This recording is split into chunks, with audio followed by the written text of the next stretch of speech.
बहनों, ज्यादा से ज्यादा ये मेरा क्या कर देंगे भाई? मैंने बताइए क्या कर देंगे? अरे हम तो फकीर आदमी है, झोला लेके चल पड़ेंगे।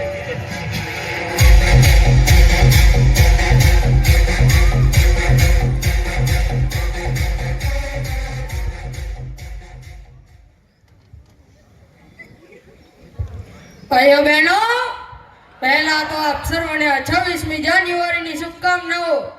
આજે આ 77મા પ્રજાસત્તાક દિનના પર્વ પર અહીં આપણે ઉપસ્થિત છીએ. ત્યારે અટલજીએ કહ્યું હતું કે ભારત એ કોઈ ધરતીનો ટુકડો નથી, પણ એક જીવતો જાગતો રાષ્ટ્રપુરુષ છે. સલામ છે આ દેશને. આ વંદનની ભૂમિ છે, આ સમર્પણની ભૂમિ છે. આજના દિવસથી ડોક્ટર આંબેડકર દ્વારા ઘડાયેલા બંધારણનો અમર કરવામાં આવ્યો હતો અને આજના દિવસથી આ ભારત દેશ સાચો ભારત દેશ બન્યો હતો. આ 26મી જાન્યુઆરી 1950ના રોજથી આપણે આ પર્વને પ્રજાસત્તાક દિન તરીકે ઉજવીએ છીએ. વિકાસ વિકાસ અને વિકાસ. અત્યારે આપણને ચારે બાજુ વિકાસ દેખાઈ રહ્યો છે.